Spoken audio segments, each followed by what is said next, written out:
الحمدللہ رب العالمین والصلاة والسلام علی رسولہ الکریم اما بعد فاعوذ باللہ من الشیطان الرجیم بسم اللہ الرحمن الرحیم قال اللہ تعالی فی کلامہ المجید کتاب انزلناہ الیک لتخرج الناس من الظلمات الی النور بإذن ربهم إلى صراط العزيز الحميد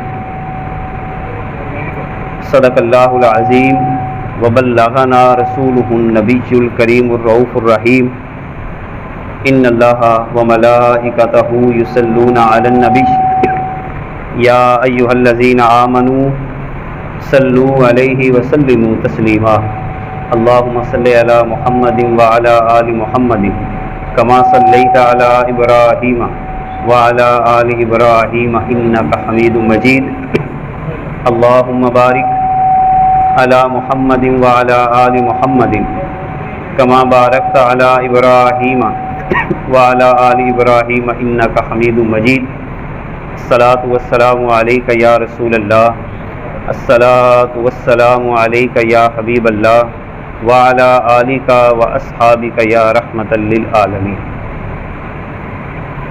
عزیزان محترم، اللہ تعالیٰ نے ہم سب کو جمعے کا مبارک دن نصیب کیا۔ اللہ تعالیٰ سے دعا ہے کہ اللہ تعالیٰ ہم سب کی حاضری کو اپنی بارگاہ میں شرف قبولیت عطا فرمائے، نبی کریم صلی اللہ علیہ وبارک وسلم کی سچی محبت اور کامل اتباع کی سعادت مندی عطا فرمائے۔ آج کی ہماری گفتگو کا عنوان حضور نبی رحمت صلی اللہ علیہ وبارک وسلم کی آمد مبارک سے پہلے جو دنیا کے حالات چل رہے تھے اور ان حالات کے اندر نبی کریم صلی اللہ علیہ وبارک وسلم نے کیا روشنی عطا فرمائی کہ ان بگڑے ہوئے لوگوں کو، سرکش لوگوں کو، اللہ تعالیٰ سے دوری اختیار کرنے والے لوگوں کو رب ذوالجلال کی بارگاہ میں جھکنے والا بنا دیا۔ سورہ ابراہیم میں اللہ تعالیٰ نبی کریم صلی اللہ علیہ وبارک وسلم کی بعثت کا مقصد کہ آپ اس کائنات کے اندر کیوں تشریف لائے، اس کا جواب اللہ تعالیٰ عطا فرما رہا ہے۔ کتاب انزلناہ، ہم نے ایک ایسی کتاب اتاری ہے الیکا، اے محبوب آپ کی طرف۔ تو آپ اس کتاب کے ساتھ کریں گے کیا؟ لتخرج الناس من الظلمات الی النور، آپ اس کتاب کے ذریعہ لوگوں کو اندھیروں سے نکال کر روشنی کی طرف لے کر آئیں گے، بِإِذْنِ رَبِّهِمْ، اپنے رب کے حکم کے ساتھ، اِلَى صِرَاطِ الْعَزِيزِ الْحَمِيدِ، اس راستے کی طرف جو عزیز ہے اور سراہا ہوا ہے۔ گویا کہ اس مقام پر اللہ تعالیٰ حضور علیہ الصلوۃ والسلام کی بعثت کا مقصد یہ بیان فرما رہا ہے کہ آپ ظلمات سے لوگوں کو نکال کر، اندھیروں سے نکال کر روشنی کی طرف آپ لاتے ہیں۔ یہی بات اللہ تعالیٰ قرآن مقدس میں ایک اور مقام پر بھی ارشاد فرماتا ہے۔ فرمایا هو الذی بعث فی الامیین رسولا منہم، وہی اللہ ہے کہ جس نے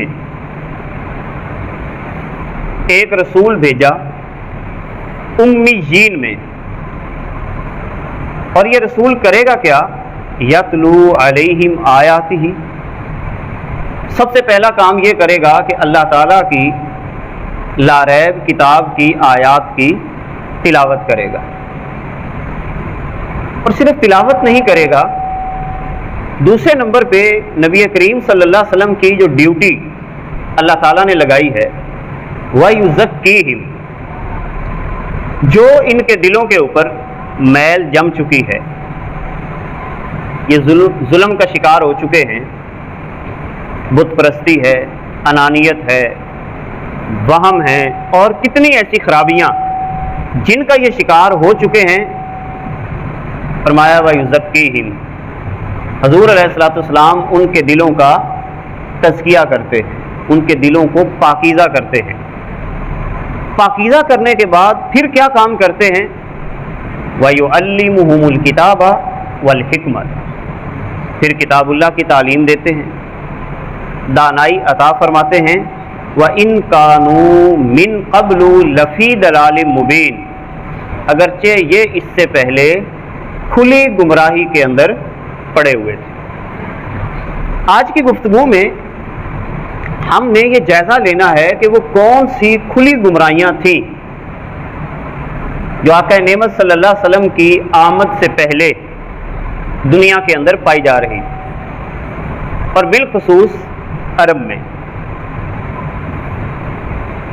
قرآن مقدس میں اللہ تعالیٰ نے ظلمات کا لفظ ارشاد فرمایا کہ ظلمات سے نور کی طرف لانے والی شخصیت حضرت محمد عربی صلی اللہ علیہ وبارک وسلم ہے۔ اب یہ ظلمات کس کس کیفیت میں تھے؟ نمبر ایک اندھیرا تو یہ تھا کہ جتنے بھی افراد تھے آقا نعمت صلی اللہ علیہ وسلم کی بعثت کے وقت، وہ چاہے مشرک تھے، چاہے یہودی تھے، چاہے عیسائی تھے، یہ تین بنیادی طور پر مذاہب وہاں پر موجود تھے، تین طبقے، اور چوتھا طبقہ منافقین کا تھا، مشرک۔ پھر وہاں پر ان کی مزید کئی اقسام تھی، کوئی بتوں کو پوجتے تھے، کوئی وہاں پر کسی اور چیز کو اپنا معبود بنائے ہوئے تھے، کوئی پانی کو، کوئی سورج کو، کوئی آگ کو، اس طرح کی مختلف کیفیات لوگوں کے اندر عقیدے کے حوالے سے موجود تھی۔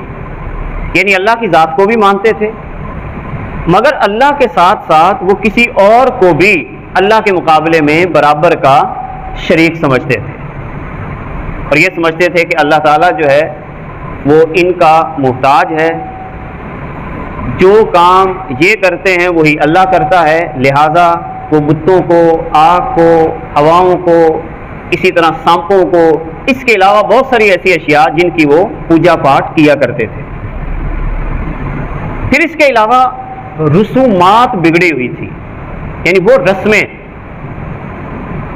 جو دین اسلام عطا کرتا ہے، ان رسموں میں نکاح کی رسمیں ہیں، شادی کی رسمیں ہیں، کسی شخص کے فوت ہو جانے پر کیا انداز اختیار کرنا ہے، اسی طرح اس کے علاوہ جو معاشرے میں رہنے کے لیے رسم و رواج تھے، یہ سارے رسم و رواج بھی لوگوں نے اپنی مرضی کے ساتھ ہی ڈھالے ہوئے تھے۔ اسی طرح معاشرت کی خرابیاں تھیں، رہن سہن کے اصول، آپس میں رہنا کیسے ہے، چلنا کیسے ہے، معاشرے کا قیام کن باتوں سے ضروری ہے، یہ ساری باتیں ان لوگوں کے اندر موجود نہیں تھی۔ اسی طرح سیاست اور معیشت کے حوالے سے بھی بہت سارے اندھیروں میں یہ لوگ مبتلا تھے۔ یہی وجہ ہے اگر ہم حضور علیہ الصلوۃ والسلام کی بعثت سے قبل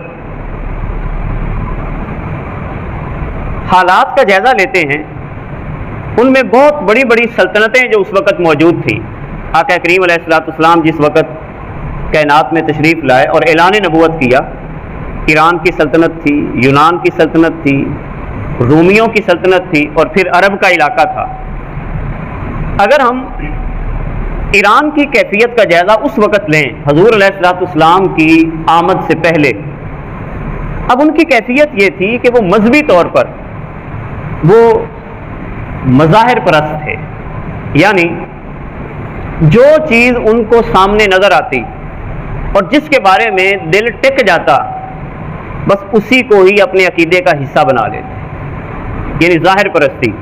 مثال کے طور پر اگر پانی میں طاقت دیکھی، مثال کے طور پر جیسے آج کل سیلاب ہے، اب پانی تباہی مچاتا ہے، گھروں کو گرا دیتا ہے، فصلیں تباہ کرتا ہے، اب یہ لوگ کیا دیکھتے کہ دیکھو یہ پانی گھروں کو گرا رہا ہے، اس پانی کے اندر اتنی طاقت ہے، یہ دیکھتے کہ جس شے کے اندر ظاہری طور پر طاقت موجود ہے اس کے سامنے سجدہ کرنا شروع کر دیتے۔ یہ مظاہر پرستی تھی، یعنی جس میں طاقت دیکھی، ظاہری طاقت دیکھی، ہوا میں طاقت دیکھی، ہوا کو معبود مان لیا۔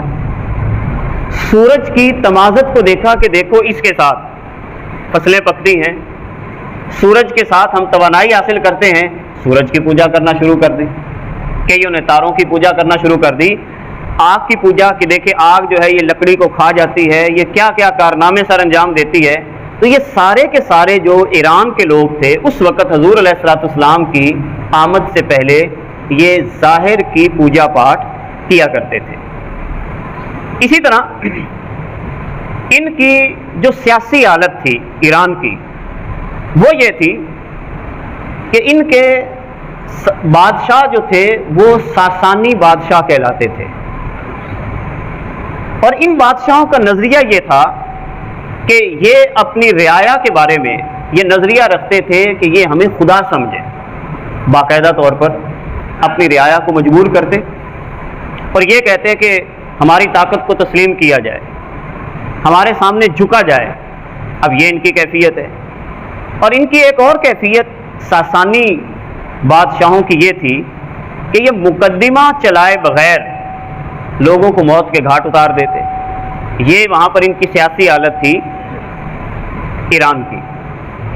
اخلاقی حالت ان کی یہ تھی، طبقات تو ہر دور کے اندر پائے جاتے ہیں، طبقات سے مراد یہ ہے کہ کسی کو اللہ تعالیٰ زیادہ عطا کر دیتا ہے، کسی کو تھوڑا عطا کرتا ہے، یہ تو اللہ کی تقسیم ہے، جس کا ذکر رب ذوالجلال قرآن مقدس کے اندر یہ ایک مقام پہ فرماتا ہے، نحن قسمنا بینہم معیشتہم، ہم ہی ان کی معیشت ان کے درمیان تقسیم کرتے ہیں، ورفعنا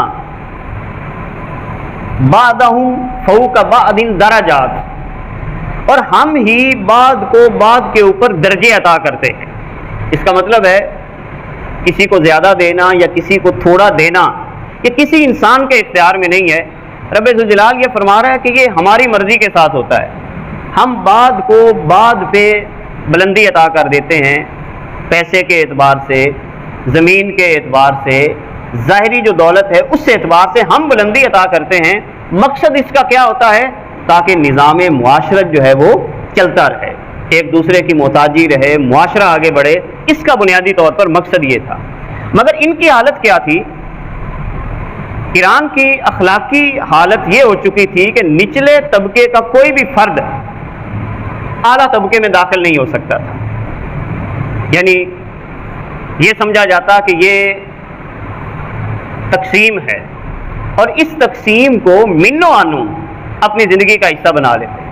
جیسے ہندو مذہب کے اندر انسانوں کو 4 درجوں میں تقسیم کر دیا گیا، یہ اعلیٰ درجہ ہے، ان کی پوجا پاٹ کی جائے گی، یہ مذہبی رہنما ہوں گے، یہ وہاں پر کیا کام کریں گے، یہ حکومت کریں گے، یہ اس مقام پر بڑے بڑے یعنی سرمایہ دار ہوں گے، اور پھر ایک چوتھا درجہ جو ہے وہ شودر کا بنا دیا کہ یہ بالکل گھٹیا ترین مخلوق ہوتے ہیں جو بس ہمارے کام کاج کرنے کے لیے اللہ تعالیٰ نے پیدا کی۔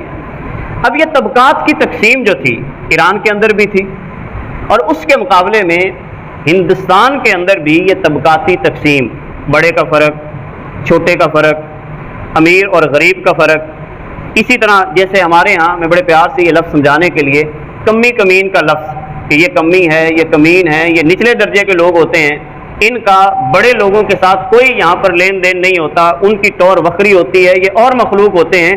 اس طرح کی وہاں پر اخلاقی حالت حضور علیہ الصلوۃ والسلام کی آمد سے پہلے موجود تھی۔ اب یہیں پر ایک بات ایڈ کرتا جاؤں، یہی وجہ ہے آپ یہ جتنی بھی حالتیں پڑھتے چلے جائیں گے آج ہمارے اندر بھی موجود ہیں، وہی تقسیمات موجود ہیں۔ جب کوئی بندہ اس نظام کے مطابق آگے بڑھے گا جو اللہ تعالیٰ نے اپنے محبوب کو عطا کیا، حضور علیہ الصلوۃ والسلام نے اسی تقسیم کو ختم کرنے کے لیے جو خطبہ ارشاد فرمایا تھا اس کے پہلا لفظ یہی تھا، یا ایھا الناس ان ربکم واحد، اے لوگو تمہارا رب ایک ہے، وان اباکم واحد، اور تمہارا باپ بھی ایک ہے۔ اور پھر حضور علیہ السلام نے فرمایا لا فضل لعربی علی اعجمی ولا لاعجمی علی عربی ولا لاحمر علی اسود ولا لاسود علی احمر الا بالتقوی ان اکرمکم عند اللہ اتقاکم۔ کائنات کے آقا صلی اللہ علیہ وسلم نے اسی تقسیم کے خاتمے کے لیے ارشاد فرمایا دیکھو تمہارا رب ایک ہے، تمہارا بابا ایک ہے، اور یہ بات خبردار کر کے حضور نے فرمایا الا خبردار، کسی اجمی کو عربی پر، کسی عربی کو اجمی پر، کسی گورے کو کالے پر، کسی کالے کو گورے پر کسی قسم کی فضیلت حاصل نہیں ہے۔ اگر کوئی بندہ اس دنیا میں صاحب فضیلت بننا چاہتا ہے، جتنا دل صاف کرتا چلا جائے گا رب کی بارگاہ میں مقبول ہوتا چلا جائے گا۔ یہ سارے برتری کے معیار ختم کر دیے۔ یہی وجہ تھی کہ اخلاقی حالت جو حضور کی آمد سے پہلے اخلاقی حالت بالکل ختم ہو چکی تھی۔ امیروں کا طبقہ الگ ہے، غریبوں کا طبقہ الگ ہے، جس کی ہم ایک مثال حضور علیہ السلام کی سیرت کے اس پہلو میں دیکھ سکتے ہیں کہ کائنات کے آقا صلی اللہ علیہ وسلم صحابہ کرام کو پڑھا رہے ہیں، اور سامنے جو صحابہ بیٹھے ہیں نا وہ سارے کے سارے غریب تھے، جن میں حضرت بلال رضی اللہ تعالیٰ عنہ، حضرت صہیب، حضرت عمار بن یاسر، کپڑے پھٹے پرانے، پسینہ آ رہا ہے، کوئی ظاہری بود و باش ٹھیک نہیں ہے۔ تو ابو جہل، ابو لہب جو اپنے آپ کو مکے کا چودھری سمجھتے تھے، رسول اللہ صلی اللہ علیہ وسلم کے پاس آئے اور آ کے کہنے لگے کہ اے محمد صلی اللہ علیہ وسلم، باتیں تو بڑی اچھی کرتا ہے، اور یہ کان لگا کے حضور کی باتوں کو سنا بھی کرتے تھے، باتیں بڑی اچھی کرتا ہے، ہمارا بھی دل کرتا ہے کہ ہم تیرے پاس بیٹھیں، تیری کلاس لیں، تجھ سے کچھ سیکھیں۔ حضور علیہ السلام نے ارشاد فرمایا بالکل آپ حاضر ہو سکتے ہیں، کوئی کسی قسم کا مسئلہ نہیں ہے۔ فوراً بولے نہیں، ایک ہماری شرط ہے۔ اب ذرا غور کیجئے گا کہ ذہنیت کیا تھی۔ ایک ہماری شرط ہے کہ ہم ہیں مکے کے سردار، چودھری، بڑے لوگ ہیں، مگر جو آپ کے پاس بیٹھتے ہیں یہ سارے ہیں غریب غربا۔ بلال غریب ہے، پھٹے پرانے کپڑے ہیں، پسینہ آ رہا ہے، کوئی ظاہری بدوباش اچھی نہیں ہے۔ جب ہم ان کے برابر بیٹھیں گے ہمارے وقار میں کمی آ جائے گی، جب ہم ان کے برابر بیٹھیں گے تو یہاں پر یہ تو سسٹم ہی ہمارا تباہ ہو جائے گا۔ اگر اے محمد صلی اللہ علیہ وسلم آپ ہمیں پڑھانا چاہتے ہیں تو پھر ہمارا وقت جو ہے وہ الگ کر دیا جائے۔ ابھی کائنات کے آقا صلی اللہ علیہ وسلم نے اپنی زبان مبارک سے کوئی جملہ نہیں نکالا کہ جھٹ جبریل آئے، قرآن مقدس اترا اور رب ذوالجلال نے فرمایا وَاصْبِرْ نَفْسَكَ مَعَ الَّذِينَ يَدْعُونَ رَبَّهُمْ بِالْغَدَاةِ وَالْعَشِيِّ۔ اے میرے پیارے محبوب، یہ مکے کے سردار ہوں گے تو اپنی جگہ پہ، ان کی چدراہٹ اور نخرا ہوگا تو اپنی جگہ پہ، اگر یہ تیرے پاس بیٹھ کر کچھ سیکھنا چاہتے ہیں انہی غریبوں کے پاس بیٹھنا پڑے گا۔ اگر یہ اس انداز میں نہیں سیکھنا چاہتے، جس نظام کو آپ ختم کرنے کے لیے آئے ہیں، یہ نظام تو دوبارہ عروج پکڑے گا۔ آتے ہیں آئیں، نہیں آتے نہ آئیں، میں رب ہو کر تجھے حکم دیتا ہوں تو نے غریبوں کا ساتھ نہیں چھوڑنا۔ ذرا غور کریں، جس نظام کے خاتمے کے لیے کائنات کے آقا صلی اللہ علیہ وسلم اس دنیا میں تشریف لائے، یہی تو وہ نظام تھا۔ اب ایران کی صورتحال اس وقت کی اخلاقی زوال کا، یہ پوری کی پوری تہذیب جو ہے یہ وہاں پر اخلاقی زوال کا شکار تھی۔ اگر ان کی معاشی حالت کو دیکھا جائے تو کیفیت کیا ہے؟ تقریباً دو طبقوں کے اندر یہ تقسیم تھے، امراء، جاگیردار، فوجی جرنیل، ساری کی ساری دولت یہ اکٹھی کر لیتے۔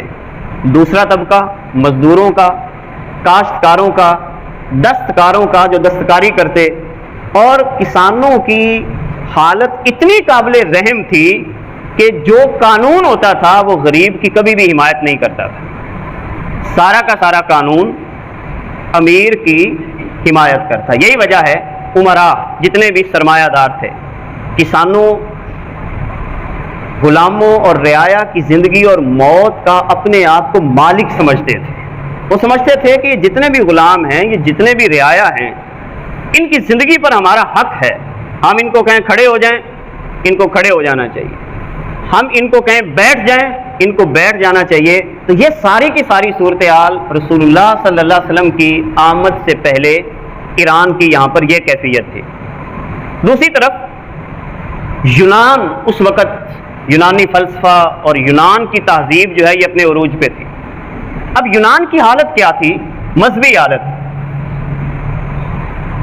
عقیدے کے اعتبار سے اتنے کمزور یونانی لوگ کہ بے شمار جانداروں اور بے جان چیزوں کو اپنا رب مانے ہوئے تھے. بے شمار جانداروں کو اپنا رب مانا. کوئی سانپ کو مان رہا ہے, کوئی چوہے کو, کوئی بلی کو, کوئی کسی انداز کے ساتھ اس سے یہ ہو جائے گا, اس سے یہ ہو جائے گا, فلاں کو نہ کرو, یہ نہ کرو, وہ نہ کرو. جیسے ہمارے ہاں بھی اب بھی توہم پرستی کی کچھ شکلیں موجود ہیں. مثال کے طور پر کالے رنگ کی کوئی چیز آپ کے سامنے سے گزر گئی تو نحوست کی علامت سمجھے جانا. پیچھے سے کسی نے آواز دے دی تو اس کو منحوس سمجھنا. گھر میں الو بیٹھ جائے تو اس کو منحوس سمجھنا. اس کے علاوہ اور بہت سارے ایسے نظریات جو ہمارے اندر بھی عقائد کی جو خرابی ہے, اللہ تعالیٰ کو نفع اور نقصان کا مالک سمجھے بغیر ہم جو چیزوں کے بارے میں اعتقاد بنا لیتے ہیں, یہی صورتحال یونان کی مذہبی حالت تھی. اور بے جان چیزوں کی بھی کبھی اپنے ہاتھ سے تراش کر ان کی پوجا کرنا شروع کر دیتے. اسی طرح عبادت کی ادائیگی کے وقت درختوں کی پتیوں کا ہار پہننا یہ ان کا شیوا تھا, اور یہ سمجھتے تھے کہ جب ہم ہار پہن کے عبادت کریں گے تو یہ وہاں پر قبول ہو جائے گی. اسی طرح اخلاقی حالت جو یونان کی تھی وہ 3 حصوں میں بٹی ہوئی تھی. سب سے پہلے تھے بادشاہ, یونان کے بادشاہ. سیاسی اختیارات بھی ان کے پاس تھے اور ان کو مذہبی پیشوا بھی مانا جاتا تھا یونانی لوگوں کو. اب ان کے جو امراء تھے, بڑے بڑے لوگ, ان کا دعویٰ یہ تھا کہ یہ دیو اور دیوتاؤں سے پیدا ہوئے ہیں, اور وہ سمجھتے ہیں کہ جیسے دیوتاؤں کی پوجا کی جاتی ہے, یہ امیر لوگ یہ سمجھتے تھے کہ ہماری بھی اسی طرح پوجا کی جائے. اب پوجا کرنے سے کیا مراد ہے؟ یعنی ہمارے حکم کو تسلیم کیا جائے, ہمارے حکم کو مانا جائے.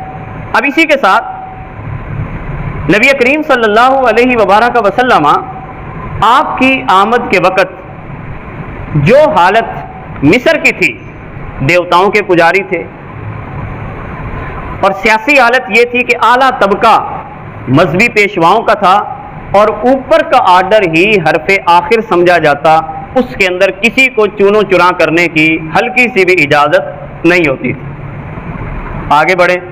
اگر عرب کی صورتحال کا جائزہ لیا جائے تو بت پرستی, نمبر 2 عیسائیت, نمبر 3 یہودیت, نمبر 4 ستارہ پرست, نمبر 5 آتش پرست یعنی آگ کی پوجا کرنے والے, اور اسی طرح اپنے آپ کو دین حنیف کے مطابق سمجھنے والے کہ ہم حضرت ابراہیم علیہ السلام کے پیروکار ہیں, مگر کوئی بھی تعلیم حضرت ابراہیم علیہ السلام کی ان کی زندگی کے اندر نظر نہیں آتی تھی. بس صرف دعویٰ کرتے تھے کہ ہم حضرت ابراہیم علیہ السلام کے پیروکار ہیں.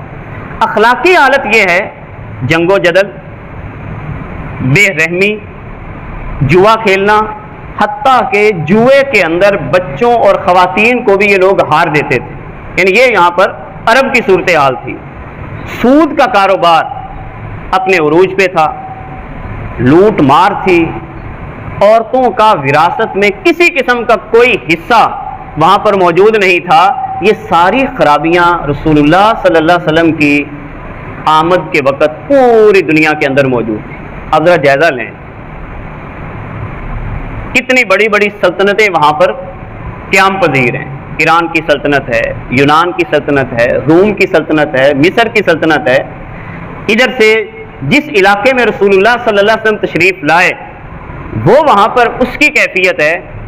اب ان حالات کے اندر حضور علیہ الصلوۃ والسلام کو ذرا جائزہ لیں, کتنی محنت کرنا پڑی ہو. لوگوں کا عقیدہ بھی بدلنا ہے, لوگوں کی سیاست بھی بدلنی ہے, لوگوں کی معیشت بھی بدلنی ہے, لوگوں کے اخلاق کے اوپر بھی کام کرنا ہے. اسی طرح اللہ تعالیٰ نے جو آپ کو مختلف قوانین اور ضابطے عطا کیے ان کا نفاذ بھی کرنا ہے, ایک ریاست بھی بنانی ہے, جنگیں بھی ہیں, غزوات بھی ہیں, اور اس کے علاوہ کتنے ایسے مارکے تھے جو کائنات کے آقا صلی اللہ علیہ وبارک وسلم نے یہاں پر بپا کی ہے۔ یہی وجہ ہے اس پرفتن ماحول کے اندر اللہ کے نبی صلی اللہ علیہ وسلم تشریف لائے۔ اور آپ کی تشریف آوری پر آخری شعر پڑھ کے اپنی گفتگو ختم کرتا ہوں، آگے پھر ہم اگلے جمعہ مبارک کو آپ کی آمد اور آپ نے کس کس انداز کے ساتھ کام کیا اس کو پڑھنے کی کوشش کریں گے۔ کسی نے بڑا خوبصورت شعر کہا، ہر گلی اچھی لگی، ہر ایک گھر اچھا لگا، ہر گلی اچھی لگی، ہر ایک گھر اچھا لگا، وہ جو آیا شہر میں شہر بھر اچھا لگا، ہر طرح کی بے سر و سامانیوں کے باوجود، یعنی میرے پاس ہے کچھ نہیں لیکن سرکار آ گئے ہیں، ہر طرح کی بے سر و سامانیوں کے باوجود آج وہ آیا تو مجھ کو اپنا گھر اچھا لگا، آج وہ آیا تو مجھ کو اپنا گھر اچھا لگا۔ حضور کی آمد ہے، کوشش کریں ماہ ربیع الاول میں اپنے بچوں کو حضور کی سیرت پڑھائیں، بتائیں کہ حضور کس نظام کو لانے کے لیے اس کائنات کے اندر تشریف لائے، امت کو کہاں سے اٹھایا اور کہاں لے کے چلے گئے۔ اللہ تعالی ہم سب کی حاضری کو اپنی بارگاہ میں شرف قبولیت عطا فرمائے۔ وآخر دعوانا ان الحمد للہ رب العالمین۔